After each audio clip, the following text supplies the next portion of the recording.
Praise the lord. મિત્રો, આજે આપણે હિબ્રુઓનો 11મો અધ્યાય અને તેની 22મી કલમમાંથી પ્રભુના વચનો જોવાના છે. હિબ્રુ 11:22 આ પ્રમાણે છે: વિશ્વાસથી યુસુફે પોતાના અંતકાળે ઇઝરાયેલના સંતાનના નિર્ગમન વિશેની વાત યાદ કરાવી અને પોતાના હાડકા સંબંધી આજ્ઞા આપી. આમીન. આ પ્રભુનું વચન છે. હિબ્રુઓને પત્ર 11મો અધ્યાય 22મી કલમ. મિત્રો, આજના શાસ્ત્ર પાઠમાંથી આપણે ઈશ્વરના સાર્વભૌમત્વને સ્વીકારવાને વિશે આજે આપણે પ્રભુના વચનો જોવા માંગીએ છીએ. મિત્રો, ઈશ્વર આપણા વર્તમાન સંજોગોનો ઉપયોગ તેમના ભવિષ્યના જે હેતુઓ છે, ઈરાદાઓ છે, તેઓને પૂર્ણ કરવાને માટે ઘણી બધી વખત તે તેમનો ઉપયોગ એ કરે છે. અને ઇબ્રાહિમ, ઈસાક અને યાકૂબની જેમ યુસુફ પણ એ કરારના જે વચનનો એ વારસદાર છે. અને યુસુફ એ જાણે છે કે કયા દિવસે કોઈ દિવસ એવો છે કે જે દિવસે તેમના લોકો એ વચનના દેશમાં એ રહેશે. એ વિશ્વાસ એ યુસુફ એ ધરાવે છે. પણ ભલે એ મિસરમાં છે, પોતાનું આખું જીવન એ મિસરમાં એ વિતાવે છે, પસાર કરે છે, અને ભલે તેણે એ વચનનો દેશ એ જોયો નથી, તેમ છતાં પણ યુસુફ તેના વિશ્વાસમાં ડગતો નથી, એ ડગ્યો નથી. અને આપણે જોઈએ છે તેમના ભાઈઓએ મિસરમાંથી તેઓ તેમના હાડકાં લઈ જાય તે પ્રમાણેની વિનંતી એ યુસુફ તેમના ભાઈઓને કરે છે. ઉત્પત્તિ 50મો અધ્યાય તેની 25મી કલમ. અને મિત્રો, આપણે જોઈએ છે કે એ જે બાબત છે એ નિર્ગમનના 13મા અધ્યાયની 19મી કલમમાં મૂસા એ પૂરી કરે છે. યુસુફ એ એના ભાઈઓને એ 25મી કલમમાં કહે છે, તમે મારા હાડકાં અહીંયાથી તમે લઈ જજો. અને મૂસા એ બાબત ત્યાં એ કરે છે. નિર્ગમન 13મો અધ્યાય 19મી કલમ. મૂસા તે હાડકાને ત્યાંથી લઈ જાય છે. યુસુફને ઈશ્વરમાં અને ઈશ્વરના પરાક્રમમાં, ઈશ્વરના સાર્વભૌમત્વમાં એ યુસુફને જબરજસ્ત વિશ્વાસ છે. એ ભલે એ મિસરમાં છે, તેમ છતાં પણ એ કહે છે કે તમે મારા હાડકાં અહીંયાથી તમે લઈ જજો. અને મિત્રો, ઈશ્વરના સાર્વભૌમત્વ વિશેની તેની જે સમજ છે એ બહુ અજાયબની છે, બહુ કહેવાય કે યુનિક છે. તેના ભાઈઓની સાથેનો જે સંબંધ છે આપણે જોઈએ છે કે એના ભાઈઓ એને ગુલામીમાં વેચી દે છે, ઘણું બધું સહન એ કરે છે, પિતાથી, પોતાના કુટુંબથી એ વિયોગ લે છે, અલગ થાય છે, અને ઘણી બધી યાતના, વેદના, ગુલામી એ બધું સહન કરે છે.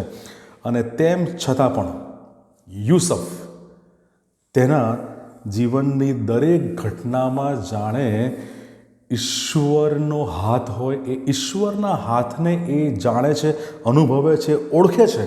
અને ઈશ્વરની ઈચ્છાને યુસુફ ત્યાં આપણે જોઈએ છે આધીન થાય છે.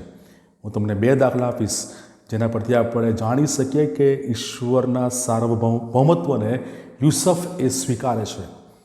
ઉત્પત્તિનો 45મો અધ્યાય, ઉત્પત્તિ 45મો અધ્યાય 7 અને 8 કલમમાં યુસુફ એ કહે છે કે તે માટે પૃથ્વીમાં તમારા સંતાનને રાખવાને તથા મોટા ઉદ્ધારથી તમારા જીવ બચાવવાને ઈશ્વરે તમારી આગળ મને મોકલ્યો છે. એ માટે તમે તો નહીં, પણ ઈશ્વરે મને અહીં મોકલ્યો, અને તેમણે મને ફારૂનના પિતા સમાન ને તેના આખા ઘરનો ધણી તથા આખા મિસરનો અધિપતિ કર્યો છે. યુસુફ કહે છે કે તમારા સંતાનને રાખવાને માટે, મોટા ઉદ્ધારથી બચાવવાને માટે ઈશ્વરે મને તમારી આગળ મોકલ્યો છે. અને તમે તો નહીં, પણ ઈશ્વરે મને અહીં મોકલ્યો છે. યુસુફ ત્યાં સ્પષ્ટ જણાવે છે કે તે મિસરમાં છે, પણ એ કોઈ વ્યક્તિએ નહીં, પણ ઈશ્વરે તેને ત્યાં મોકલ્યો છે. આ પહેલો દાખલો. અને એ બાબતમાં આપણે જોઈએ છે કે એ ઈશ્વર પર અડગ વિશ્વાસ ધરાવે છે. ભલે એ અલગ દેશમાં છે, એના કુટુંબથી પિતાથી દૂર છે, પણ એમાં પણ એ ઈશ્વરનો હાથને એ જુએ છે, ઓળખે છે, અનુભવે છે, ઈશ્વરના સાર્વભૌમત્વને એ સ્વીકારે છે. અને બીજો દાખલો છે ઉત્પત્તિનો 50મો અધ્યાય, ઉત્પત્તિ 50 અને એની 19 અને 20 કલમમાં યુસુફ કહે છે, અને યુસુફે તેઓને કહ્યું, બીશો નહીં, કેમ કે શું હું ઈશ્વરને ઠેકાણે છું? તમે તો મારું ભૂંડું કરવા ચાહ્યું, પણ ઈશ્વરે તેમાં ભલું કરવાનું ધાર્યું, કે જેમ આજ થયું છે તેમ તે ઘણા લોકોના જીવ બચાવે. તમે મારું ભૂંડું કરવાનું ચાહ્યું, પણ ઈશ્વરે હંમેશા મારું ભલું જ કરવાનું ચાહ્યું છે અને ભલું જ કર્યું છે. આ વિપરીત સંજોગોમાં યુસુફ એ ઈશ્વર પર અડગ વિશ્વાસ ધરાવે છે, અને એમ કરીને એ ઈશ્વરના સાર્વભૌમત્વને યુસુફ ત્યાં સ્વીકારે છે. એ ઈશ્વરની જે સોવરેનિટી છે, સાર્વભૌમત્વ છે, યુસુફ એનો સ્વીકાર કરે છે પોતાના જીવનમાં. અને મિત્રો, યુસુફ એ આશીર્વાદ અને પ્રતિકૂળ સંજોગોને એ પોતાના જીવનમાં એક સરખા સ્વીકારે છે. જેટલો એ આશીર્વાદ સ્વીકારે છે, એટલો જ યુસુફ એ પ્રતિકૂળ સંજોગોને, પરિસ્થિતિઓને, સમયોનો એ સ્વીકાર કરે છે. કારણ કે તે જાણે છે કે ઈશ્વર તેમના મહાન ઈરાદા પૂરા કરવા તે બંનેનો એ ઉપયોગ કરશે. અને યુસુફ એ સત્યને એ જાણે છે, અને એ સત્યને એ પુરવાર કરે છે, કે જે સત્ય આપણે જોઈ શકીએ છીએ રોમનોને પત્ર 8મો અધ્યાય તેની 28મી કલમ, જેઓ તેમના સંકલ્પ પ્રમાણે તેડાયેલા છે તેઓને માટે ઈશ્વર એકંદરે બધું હિતકારક બનાવે છે.